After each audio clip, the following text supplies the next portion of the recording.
Students, आपका स्वागत है मेरे यूट्यूब चैनल मनोज परमार में क्लासेस उत्तरकाशी में। प्रश्न नंबर 5 में लेके आया हूँ आपके लिए वास्तविक संख्या की एक्सरसाइज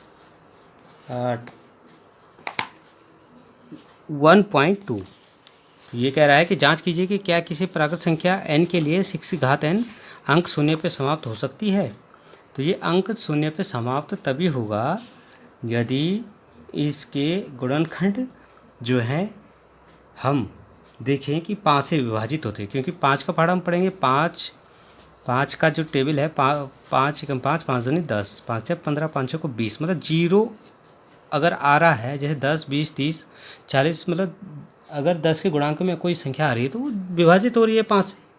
ठीक है, तो यदि हम ये मान लें कि इसका इकाई का अंक शून्य है, यदि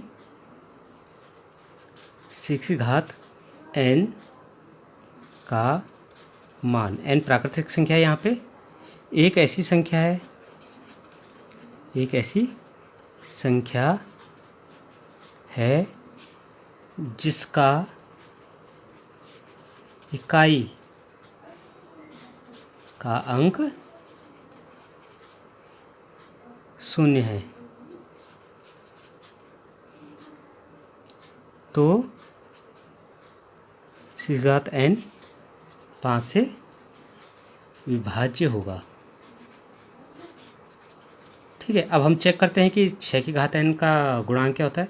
तो 6 की घात n हम देख सकते हैं कि 2 गुणा 3 होता है। ठीक है, जिसका अर्थ है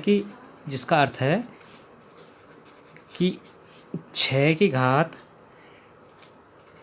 n के अभाज्य गुणनखंड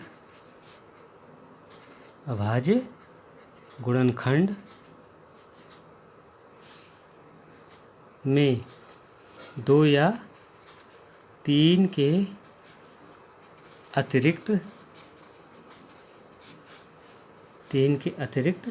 कोई अन्य अभाज्य गुणनखंड नहीं है,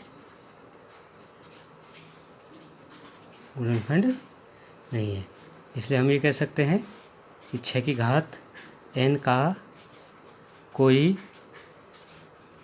गुणनखंड 5 से विभाज्य नहीं है। विभाज्य नहीं है तो इसका मतलब ये हो गया कि 6 की घात n अंक शून्य पर समाप्त नहीं हो सकता है। इस तरह से इस क्वेश्चन को हम सॉल्व करेंगे। देखिए, एक प्रश्न नंबर 6 है कि हमने व्याख्या करनी है कि जो संख्याएं हैं, व्याख्या कीजिए कि 7 गुणा 11 गुणा 13 प्लस 13 और 7 गुणा 6 गुणा 5 गुणा 4 गुणा 3 गुणा 2 गुणा 1 प्लस 5 भाज्य संख्याएं हैं। तो इसके लिए हम आसानी से इसको सॉल्व कर सकते हैं। देखिए क्या करना है, हम इनका गुणा कर देते हैं। कैसे करना है, देखिए हमें पता है कि अगर हम 7 गुणा 11 गुणा 13 प्लस 13 करें तो 13 सते 91, 91 का गुणा 11 से किया तो 11 एकम 11, 99, 99 और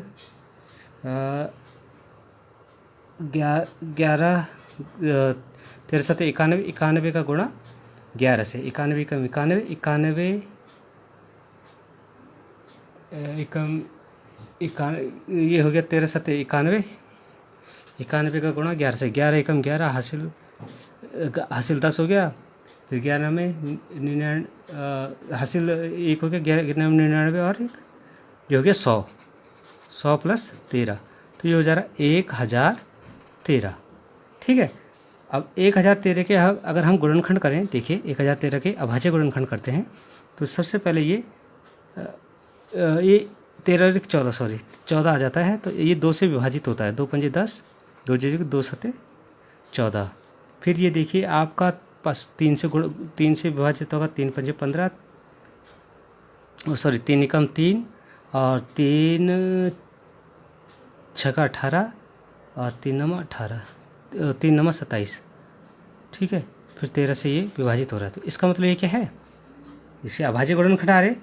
तो ये जो है 1014, इसके अभाज्य गुणनखंड आ रहे 2 गुणा गया 3 गुणा गया 13, ठीक है। तो इसका मतलब इनका जो गुणनखंड है, दी हुई संख्या जो है, इनका गुणनखंड हम क्या है, अभाज्य गुणनखंडों के रूप में व्यक्त कर सकते हैं, ठीक है। तो क्योंकि दी गई संख्या के गुणनखंड हम अभाज्य संख्या के रूप में व्यक्त कर सकते हैं, अतः यह भाज्य है। जब गुणनखंड हो जा रहे तो ये भाज्य है। इसी तरह से सेकंड है 7 गुणा गया 6 गुणा गया 5 गुणा गया 4 गुणा गया 3 गुणा गया 2 गुणा गया 1 प्लस 5। तो देखिए इसका गुणा करते हैं। 7 छक्का 42, 42 5 दूनी 10, 420, 4 तियां 12, 4 तियां 12 गुणा गया 420। तो 12 जीरो को 0, 12 दूनी 24, 12 तियां 36, 12 चौक 48, 48 और 2 50। तो इसका जो है हम गुणा करते हैं, तो ये संख्याएं जो है आ रही है 50 40 प्लस 5, तो ये आ रहा 50 45। तो इसके भी गुणनखंड करके हम देखते हैं। 50 45 लिखा, तो 5 10 और 4 14, मतलब ये 3 से विभाजित नहीं है, तो 5 से विभाजित करते हैं। 5, ये देखिए विभाजित हो गया। तो अब क्योंकि ये आपके पास जो है संख्या आ रही है 50 45 बराबर 1 गुणा गया 5 गुणा गया 1009। अब इसी तरह से क्योंकि दी गई संख्या के गुणनखंड हम अभाज्य संख्या के रूप में व्यक्त कर सकते हैं। देख रहे हैं आप, कर सक रहे हैं, ठीक है। अतः दी गई संख्या भाज्य संख्या है। तो इस तरह से हम इसको सॉल्व करेंगे।